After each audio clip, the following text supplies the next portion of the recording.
Selamat berjumpa dengan saya, Kepala Suku Nusantara. Ingin menanggapi kegaduhan-kegaduhan atau keributan-keributan yang ada di ibu kota. Juga sampai kepada demo-demo yang ada di beberapa wilayah di seluruh Indonesia. Mohon izin saya menanggapi hal tersebut, bahwa kegaduhan itu tampaknya sengaja diciptakan untuk membuat negara ini semakin dipermalukan di dunia internasional. Karena negara ini adalah negara Indonesia yang sudah diketahui oleh berbagai negara bahwa negara ini berdasarkan negara Pancasila. Mereka tahu negara Pancasila itu hidupnya aman, damai, tentram, adil, dan makmur. Tapi keadaan itu tidak menunjukkan demikian. Yang terjadi, keributan-keributan kerap terjadi di kalangan oknum-oknum elit penyelenggara negara. Kalau rakyat jelata tidak banyak keributan, kecuali kalau mereka sedang diadu domba oleh elit-elit, maka terjadilah keributan. Tapi yang sekarang, bahwa isu perpanjangan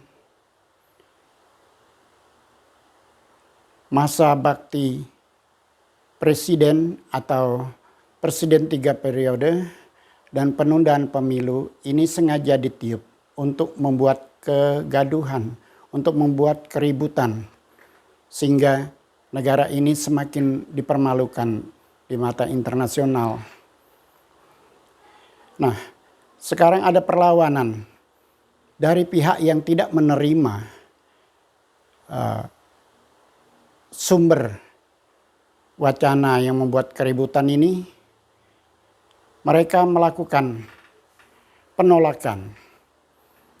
Tetapi saya menilai bahwa yang menjadi sumber keributan dan juga yang mengadakan perlawanan terhadap wacana yang menimbulkan keributan, yang sekarang masing-masing mereka menjual atas nama kepentingan rakyat. Tetapi saya tidak yakin bahwa benar-benar itu kepentingan rakyat. Itu adalah kepentingan mereka sendiri agar mereka berkuasa dan terus berkuasa. Yang belum berkuasa ingin mereka juga berkuasa. Berkuasa pada tingkat posisinya masing-masing. Dalam hal ini saya lihat, terlepas dari saya mengatakan bahwa mahasiswa tidak berguna untuk mengadakan demo-demo, karena memang mahasiswa sendiri punya tuntutan mereka yang juga di dalam demo-demo itu diakumulasi. Dan saya tidak akan mengecilkan semangat mahasiswa bahwa mereka benar, mereka harus mengadakan aksi-aksi demo ketika mereka merasakan ada sesuatu yang memang tidak baik, yang memang tidak wajar dilakukan oleh pihak penguasa. Dan saya secara pribadi salut dengan mahasiswa karena memang dari dulu yang membuat perubahan-perubahan adalah mahasiswa, bukan elit-elit penyelenggara negara. Maka mahasiswa teruslah berjuang. Tetapi ada satu catatan besar, bahwa perjuangan kali ini tidak akan merubah negeri ini menjadi lebih baik. Meskipun yang harus unggul, yang harus menang adalah yang mewacanakan penundaan pemilu dan perpanjangan masa bakti presiden, maupun yang mengadakan perlawanan, yang menolak. Siapapun yang menang, itu pasti tidak ada manfaatnya bagi masyarakat. Ini sudah berulang kali kita lihat, seperti kemenangan saat reformasi. Itu juga tidak ada efeknya untuk kebaikan masyarakat, untuk seluruhnya. Sampai hari ini juga agenda itu tidak berhasil, walaupun berhasil hanya sebagian kecil. Tetapi apa yang terjadi malah lebih parah keadaan kita sekarang. Malah ada hal-hal sistem-sistem yang tercipta dengan sendiri oleh perbuatan-perbuatan yang memang ingin merampas negara ini menjadi milik pribadi atau milik kelompok mereka. Maka ukuran itu akan terjadi juga pasca ribut-ributnya yang sekarang ini. Apabila nanti salah satu yang menang, yang unggul, yang dipakai pemikirannya, maka semuanya juga keuntungan kelompok-kelompok mereka. Masyarakat tetaplah terlantar karena memang konsepnya hanya menjual masyarakat untuk kepentingan retorika, untuk pencitraan, tetapi sesungguhnya rakyat tidak akan dipikirkan. Dan keadaan kita tetap tidak akan ada kebaikan. Kita tidak akan terpulihkan. Korupsi juga masih terus berlangsung. Utang negara juga terus menumpuk. Nah, ini yang kita sesali. Di sini saya menyampaikan sebuah konsep. Bagaimana menyelesaikan masalah negara ini. Mulai dari utangnya sampai ribut-ributnya. Sehingga kita mencapai masyarakat yang adil makmur. Dan kita bisa mencapai masyarakat yang tenang, tentram. Toto tentrem kertora harjo. Bahkan bisa mencapai masyarakat yang gemah ripah loh jeniawi. Konsepnya hanya satu. Adalah penegakan Pancasila secara murni dan konsekuen. Beres, tidak usah pakai ribut-ribut. Pemerintah, wakil-wakil rakyat harus segera sepakat. Menegakkan Pancasila secara murni dan konsekuen dan kembali kepada Undang-Undang Dasar 1945 yang dibuat awalnya. Karena dengan cara apapun yang dilakukan tanpa kembali melaksanakan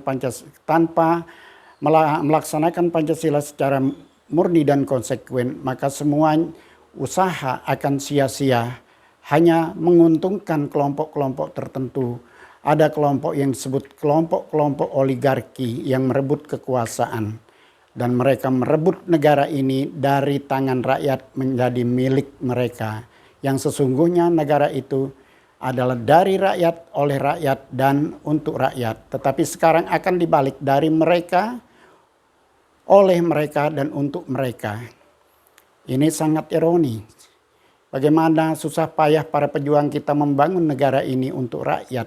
Memperjuangkan agar dia merdeka dan untuk kepentingan rakyat.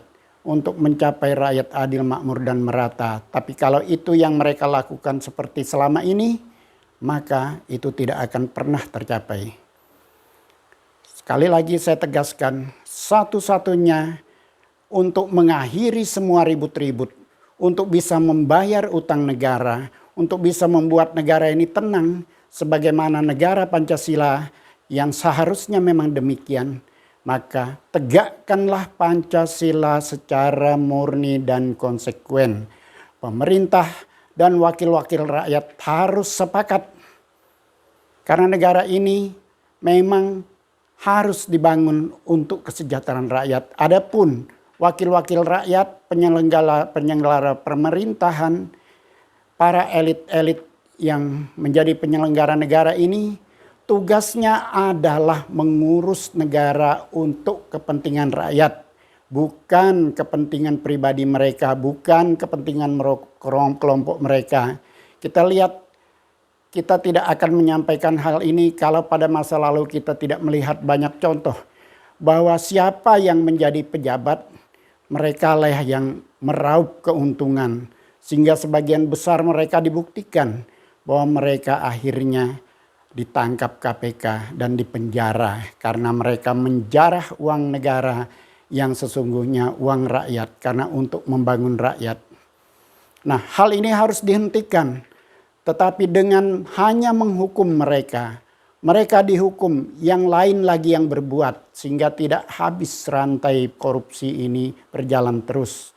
Dan rantai permainan-permainan seperti permainan politik oligarki dan yang lain-lainnya, seperti kesannya bahwa negara kita ini adalah negara totaliter dan sebagainya, itu akan berakhir semua dengan ditegakkan Pancasila secara murni dan konsekuen dan kembali kepada Undang-Undang Dasar 45. Nah, saya berpikir kalau ada di antara elit-elit penyelenggara negara yang pintar-pintar ngomong itu dapat memberi konsep bagaimana negara ini tenang, damai, bisa bayar utangnya, tidak menegakkan Pancasila juga nggak apa-apa. Tapi buktikan. Buktikan kalau mereka bisa tanpa menegakkan Pancasila. Karena dari resim ke resim juga ya begitu saja. Mereka sudah terperangkap oleh lingkaran setan yang tidak berkesudahan. Ya dari resim ke resim ya begitu-begitu saja. Siapa yang menjadi penguasa dia harus untung. Siapa yang masuk di dalam kelompok oligarki, kelompok elit-elit, mereka yang untung. Masyarakat mau dapat apa? Masyarakat tidak dibangun dengan sempurna, dengan baik. Sehingga masih banyak masyarakat yang di dalam sistem yang sekarang, di mana negara itu sudah kelihatan hampir seperti penerapan totalitarisme, maka banyak masyarakat yang berteriak, terutama masyarakat-masyarakat adat yang ada di kampung-kampung yang mereka sudah pelihara turun-temurun secara genealogis, mereka tidak dilindungi oleh undang-undang. Saya pernah tahu bahwa menteri tahun 2001 ini, Menteri Dalam Negeri sudah memerintahkan para bupati agar segera menetapkan tanah adat. Tentu karena mereka mendengar keluhan-keluhan dari masyarakat adat. Tapi para bupatinya tidak bergeming. Sampai hari ini seolah-olah tidak pernah mereka baca itu.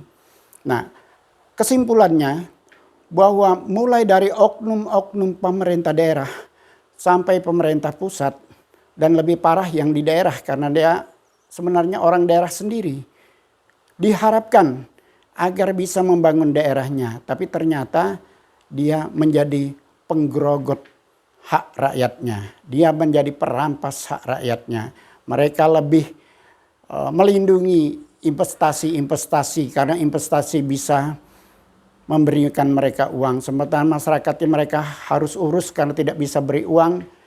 Mereka terlantarkan, bahkan masalah-masalah masyarakat yang dibawa ke pemerintah daerah banyak yang tidak diselesaikan. Nah, ini masalah, tetapi setelah nanti Pancasila ditegakkan secara murni dan konsekuen dengan suatu sistem tertentu, maka permainan-permainan yang busuk seperti ini tidak akan bisa berjalan begitu saja karena sistem yang mengatur mereka. Oleh sebab itu penegakan Pancasila secara murni dan konsekuen juga tidak bisa lagi diserahkan dengan kekuasaan, tidak bisa lagi diserahkan dengan kesadaran orang, tapi harus dipercayakan dengan sebuah sistem. Karena sistem tidak bisa diajak kompromi, tidak bisa diajak kong kali kong, tidak bisa disogok. Nah, jadi kalau kekuasaan masih bisa disogok, masih bisa diajak kong kali kong, diajak KKN. Begitu dengan kesadaran manusianya. Manusia cenderung tidak mau sadar kalau dia masih punya kesempatan untuk bermain-main, maka sistem itu membuat mereka tidak bisa bermain-main. Ajaran Pancasila cukup mulia, dilupakan orang, di mana nilai praktis harus dilakukan setiap hari, tapi orang menggampangkannya. Tapi orang Indonesia juga semua beragama, bahkan banyak yang beriman. Ajaran agama mungkin lebih lagi mulia dari pelajaran Pancasila. Kewajiban-kewajiban yang harus diterapkan setiap orang pemeluk agama itu mungkin lebih tinggi daripada tataran keharusan-keharusan atau kewajiban-kewajiban menerapkan nilai praktis Pancasila. Tetapi apa yang terjadi? Manusia punya kecenderungan bahwa mereka percaya Tuhan menghormati kehendak bebas manusia. Itu urusan nanti. Sehingga semulia apapun ajaran yang diterima melalui agama-agama, mereka juga tidak bisa mentaatinya dengan baik. Nah, walau negara ini nanti menjadi negara teokratis atau negara yang berdasarkan agama, toh juga untuk sekarang masih penguasanya presiden juga manusia, bukan Tuhan. Nah, oleh sebab itu, kalaupun ini nanti menjadi negara yang berdasarkan agama, ini akan lebih parah lagi. Karena apapun kita bergantung kepada ayat-ayat kitab suci, tetapi kita juga tidak mentaatinya. Karena itu dianggap nanti. Ada saatnya nanti kita diadili. Semoga kita juga sempat bertobat sehingga kita tidak masuk di dalam neraka. Ini kecenderungan manusia, sementara Tuhan sendiri menghormati kehendak bebasnya manusia. Oleh sebab itu, negara teokratis pun tidak menjamin Indonesia menjadi lebih baik. Karena kalau berdasarkan kitab suci yang harus dipegang, manusia tidak berhak membuat sistemnya supaya dipatuhi oleh semua manusia. Karena itu hanya urusan Tuhan. Sementara Tuhan tetap menghormati kehendak bebas manusia. Tapi Pancasila, ajaran yang paling baik untuk dituruti sehingga negara ini saling menghormati, bukan hanya di kalangan elit, para petinggi negara juga bisa menghormati hak-hak rakyatnya. Juga para pengusaha bisa menghormati hak-hak rakyatnya. Dan pelajaran Pancasila tidak bisa nanti. Nilai praktis Pancasila yang harus dilakukan tidak seperti nilai praktisnya agama.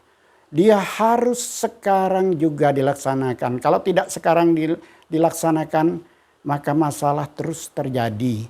Maka keributan terus terjadi. Karena memang tidak ada praktik Pancasila di dalam kebatinan manusia Indonesia. Nah, oleh sebab itu, sistemlah yang bisa dibuat.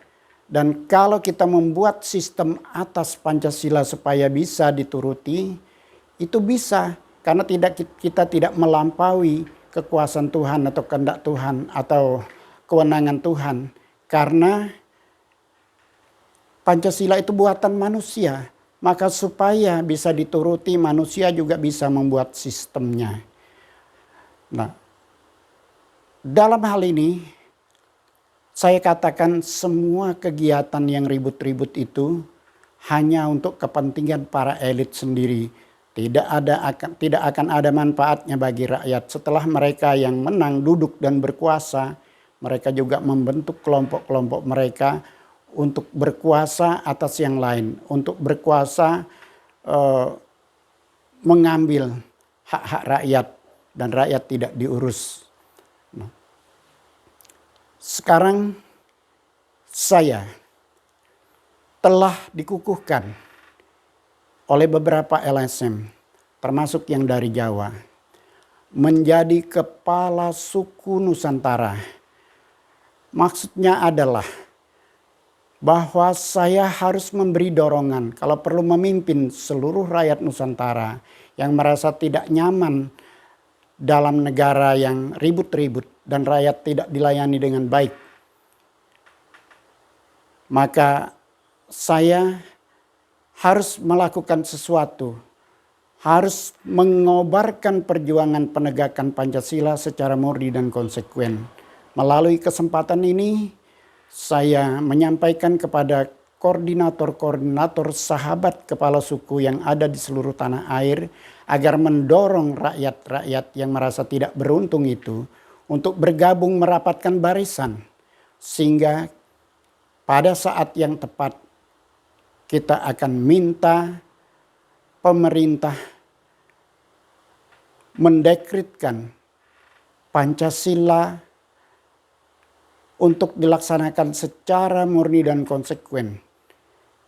Nilai praktisnya harus dilaksanakan setiap orang bangsa Indonesia, tidak peduli dia penguasa tertinggi sampai yang terendah, sampai rakyat jelata. Semua harus mempraktikkan nilai-nilai Pancasila. Kemudian peraturan perundang-undangan kita juga harus menggunakan nilai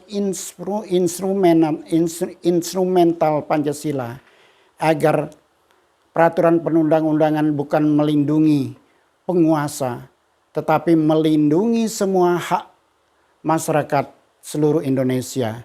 Dan perundang-undangan itu untuk mendatangkan keadilan, bukan untuk menyulitkan masyarakatnya di dalam mempertahankan haknya.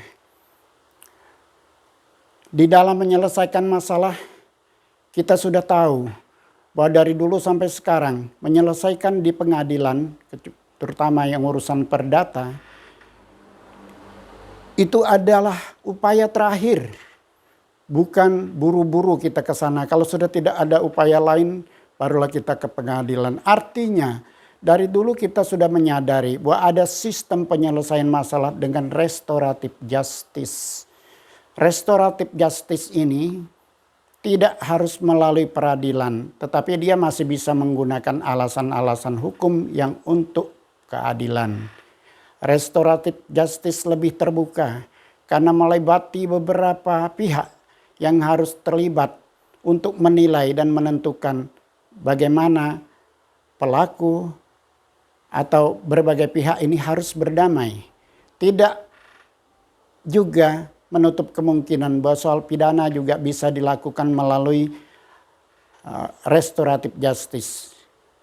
Mengapa? Ini sudah berlaku di dalam masyarakat adat bahkan sebelum ada bangsa ini yang mengeluarkan hukum positif itu, semua masalah bisa selesai. Mereka juga di masyarakat adat tertentu ada juga hukum acara, tapi kebanyakan yang saya saksikan di kalangan saya sendiri, mereka menggunakan hukum adat tidak juga harus melakukan tidak juga harus melakukan hukum acaranya. Mereka hanya duduk bersama dengan menggunakan alasan-alasan hukum adat, mereka bisa menyelesaikan masalah. Dan satu yang penting bahwa restoratif justice adalah lebih memikirkan korban kalau di dalam pidana. Lebih memikirkan korban yang lebih banyak dia punya kerugian ketimbang memikirkan pelaku. Yang penting pelaku bisa sadar dan ikut bertanggung jawab, mempertanggungjawabkan perbuatannya kepada pelaku, maka itu bisa diselesaikan baik. Beda dengan hukum positif kita sekarang, terutama hukum pidana kita yang menggunakan teori hukum retributive justice system, itu kolonial banget. Mereka hukum ini berkonsentrasi pertama-tama kepada kepastian hukum. Yang kedua, bahwa mereka harus menghajar pelaku. Sekarang pelaku yang mungkin hanya hilap harus dihajar. Ini apa juga gunanya? Dia terlibat narkoba, pemakai narkoba atau pembunuh. Dia dihukum. Selesai dari hukuman dia jual narkoba lagi. Dia bisa membunuh lagi, melampiaskan dendamnya. Tetapi kalau diselesaikan secara restoratif justice system, dia akan diberi kesadaran yang luar biasa bahwa dia harus tanggung jawab kepada korbannya. Oleh sebab itu, restoratif justice system lebih kepada memberikan keadilan bagi seluruh rakyat Indonesia, terutama bagi mereka yang bermasalah hukum. Sementara retributive justice system tugasnya hanya ngebuki orang, hanya menghajar orang. Lalu negara juga tidak memikirkan bagaimana korban yang dirugikan. Selama ini pernah terjadi juga. Dari dulu sampai sekarang diam-diam di kampung-kampung juga terjadi yang namanya justice restoratif system untuk menyelesaikan masalah. Tetapi negara tidak ada turun tangan untuk menyelesaikan, untuk mengganti rugi kerugian-kerugian, tidak merestoratif kerugian-kerugian mereka yang dirugikan oleh pelaku. Nah, ini satu hal yang memang harus kita pikirkan. Hanya dengan menerapkan Pancasila secara murni dan konsekuen, maka restoratif justice akan kita utamakan. Dan dia akan memberi keadilan bagi masyarakat. Nah, saya mohon sekali lagi, bahwa wakil-wakil rakyat dan pemerintah, baik yang di pusat maupun daerah, sepakatlah kita untuk menerapkan Pancasila ini secara murni dan konsekuen. Sangat mempermalukan kita negara Pancasila yang dipelajari secara keras oleh orang-orang dari luar sana, dari negara lain. Mereka tahu bagus sekali kalau Pancasila itu diterapkan. Tapi kenapa Indonesia masih ribut-ribut terus? Kenapa Indonesia banyak utang? Nah, sekarang saya sampai kepada soal utang.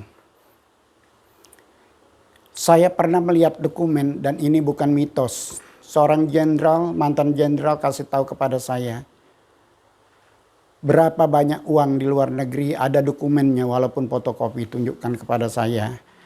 Berapa banyak batang emas yang dikuburkan di mana-mana, terutama di Jakarta. Beliau bahkan tantang saya, kalau mau tahu saya tunjukkan tempatnya. Saya tahu, cuman tidak ada seorang yang bisa mengambilnya. Kecuali memang diizinkan oleh yang memang menjadi penunggunya.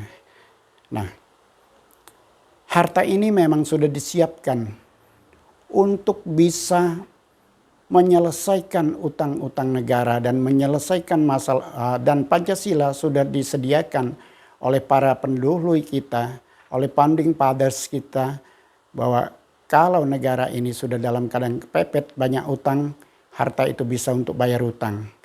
Kalau negara kita sudah mulai kacau, kembali kepada Pancasila, insya Allah kita tenang. Kita akan menjadi masyarakat yang adil, makmur, merata. Kita akan menjadi masyarakat yang toto tentrem kertora harjo. Kita akan menjadi masyarakat yang gemah ripah loh jenioi. Dan ini bukan sekedar impian. Kalau semua sudah kembali kepada Pancasila, rakyat kecil, rakyat jelata, mempraktikkan nilai-nilai praktis Pancasila. Begitu juga dengan elit-elit penyelenggara negara tidak terkecuali mempraktikkan yang sama. Maka tidak ada masalah kita. Dan setelah tidak ada masalah, kita akan melahirkan pemimpin-pemimpin penyelenggaraan pemerintahan yang bersih dan berwibawa, amanah dan dapat dipercaya. Setelah mereka amanah dan dapat percaya, insya Allah harta yang ada pada kita akan diizinkan untuk mengatasi masalah-masalah utang kita. Bahkan masalah-masalah kehidupan rakyat yang terlantar, anak miskin, yatim piatu, itu bisa dibiayai oleh negara. Maka saya kira tidak ada salahnya saya menyampaikan ini. Bahkan saya dapat bisikan dari teman-teman bahwa kalau negara ini sudah ditegakkan Pancasila secara murni dan konsekuen, tidak ada penyimpangan-penyimpangan, menjadi tenang damai, maka ada beberapa negara, saya tidak sebut jumlahnya, tapi cukup banyak yang akan bergabung di Indonesia untuk mereka menikmati keindahan hidup berpancasila. Apakah kita masih mengeraskan hati kita untuk menginginkan kehidupan kita terus carut marut? Atau kita ingin kehidupan kita damai untuk membangun Indonesia menjadi percontohan negara-negara di dunia. Ini diserahkan kepada kita. Bagi saya tetap akan berjuang bersama orang-orang yang setuju dengan pendapat saya bahwa hanya satu-satunya menyelesaikan semua masalah negara adalah menegakkan Pancasila secara murni dan konsekuen. Terima kasih.